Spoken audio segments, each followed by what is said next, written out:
Serra. Serra had no business winning that night. That's what people said. He was the comeback guy from the reality show. A tough veteran, not a champion. George St. Pierre was young, dominant, and calm. First title defense. Everyone expected a showcase. The odds were brutal. Fans were already talking about GSP's next fight. Then the punch landed. A looping right hand that shook GSP's legs. Everything flipped in seconds. Serra swarmed. The referee stepped in. People didn't know how to react. Some said it was a lucky shot. Others said GSP underestimated him and paid for it.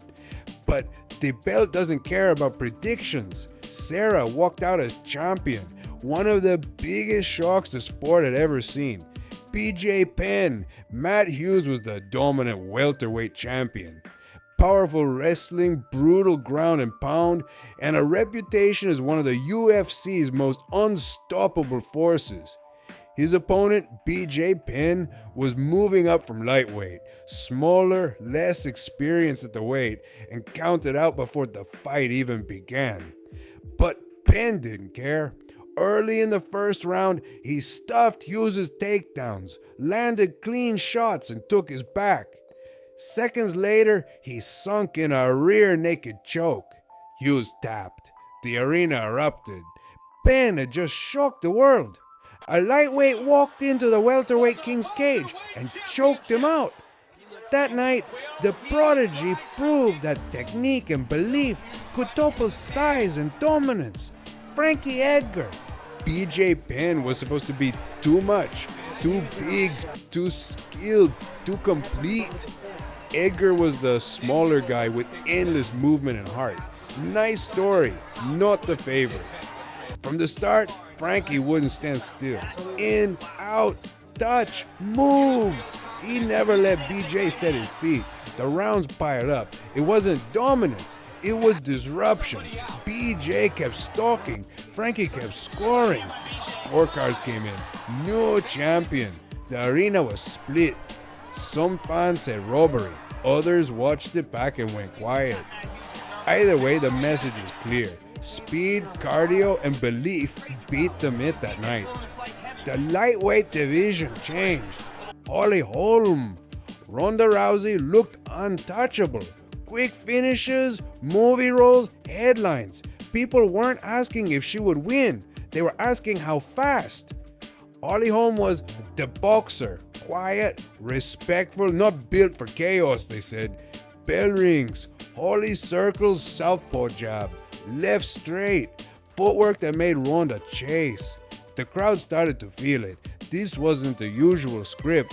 Round 2, the setup was simple. Ronda rushed. Holly planted, left kick high, clean. Ronda fell. The arena exploded.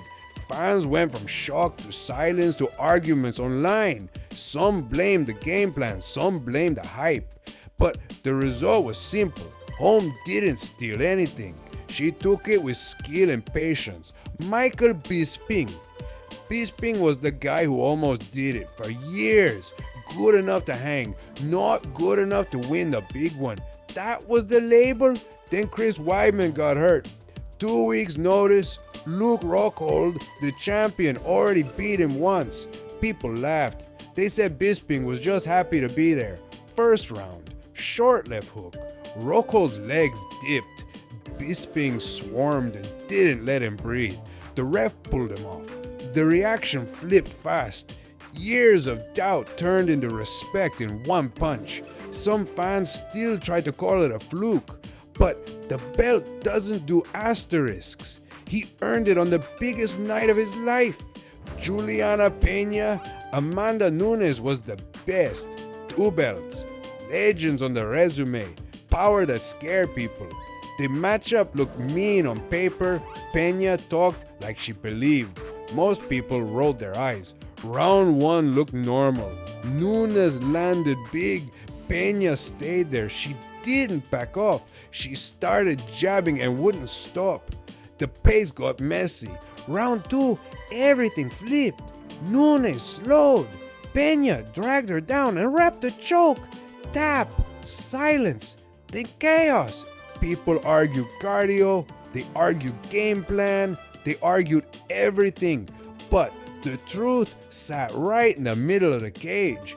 Peña refused to play the role, and that's why she won. Forrest Griffin. Forrest Griffin was the guy who cried after The Ultimate Fighter. A scrappy brawler fans liked, but not someone you picked against the PRIDE legend Mauricio Shogun Rua. Shogun was young, violent, and fresh off wrecking stars in Japan. The UFC brought him in as a future champion. Forrest was supposed to be the warm-up, but Forrest didn't break. He ate the shots, kept pushing, and wore Shogun down. By the final seconds of round 3, Shogun was exhausted. Forrest locked in the choke, and the crowd lost it. The so-called brawler had just tapped the most feared fighter in the sport. It was the night Forrest Griffin stopped being a reality show winner and became a contender. Chris Weidman, Anderson Silva was untouchable, 17 straight wins, 10 defenses. He fought with his hands down, mocking people, daring them to hit him. Fans thought Chris Weidman was just another victim. Round 2, Silva dropped his hands, leaned and smiled. He thought he had Weidman playing the game. Then came the left hook, flush. Silva's legs buckled, his reign ended, and the arena went dead quiet. People couldn't believe it. For years, Silva felt invincible. Then, in 1 second, a kid from New York shocked the world. Rose Namajunas. Joanna Jędrzejczyk called herself the Boogie Woman. Undefeated, violent, scary. She bullied opponents at weigh-ins, in press conferences, everywhere. Rose Namajunas barely said a word. She just stood there quiet, calm, almost fragile looking. Nobody thought she was ready. Fight night came. Round 1, Rose clipped Joanna with a clean left hand. Joanna hit the floor. Rose followed up and finished it. The crowd went insane. The bully was gone. The quiet one was champion. As Joe Rogan put the mic in her face, Rose said 2 words that summed it all up. Just be better. That night, the soft-spoken underdog flipped the entire division. Fabricio Werdum. Fedor Emelianenko was the last emperor, 10 years unbeaten, the man who destroyed heavyweights across the world. He walked into Strikeforce as the myth made real. Fabricio Werdum was a respected grappler, but nobody gave him a shot. Seconds into round 1, Fedor dropped him. The crowd thought it was over, but Werdum wasn't hurt. He was setting the trap. From his back, he threw up a triangle choke. Fedor fought, punched, tried to slip free. It was too late. He tapped. The arena exploded. The king of MMA had fallen, and the world couldn't believe it. Randy Couture. Team Sylvia was 6'8", a 2-time heavyweight champ, and on a winning streak. Randy Couture was 43 years old, coming out of retirement. People said he was too old, too small, too slow. Nobody thought he could survive, let alone win. The fight started. 10 seconds in, Couture landed a right hand that dropped Sylvia flat. The crowd erupted. For 5 rounds, Couture dominated the giant. Takedowns, ground control, boxing exchanges. When the final horn sounded, there was no debate. The 2-old underdog had just reclaimed the heavyweight belt. One of the biggest shocks the UFC had ever seen. Leon Edwards. Leon was overlooked for years. Long win streak, little hype, quiet interviews. The division moved around him. He finally got the rematch with Kamaru Usman, the pound-for-pound guy, the wall.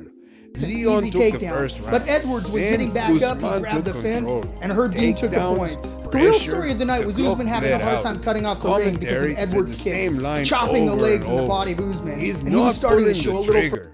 Final minute. Leon set a trap with his hands. Left high kick, clean contact. Usman went out. The building froze, then erupted. No more overlooked. No more boring. Leon didn't just win a belt. He ended a reign with one strike. He stared into the camera and said what he'd been waiting to say for years. Look at me now.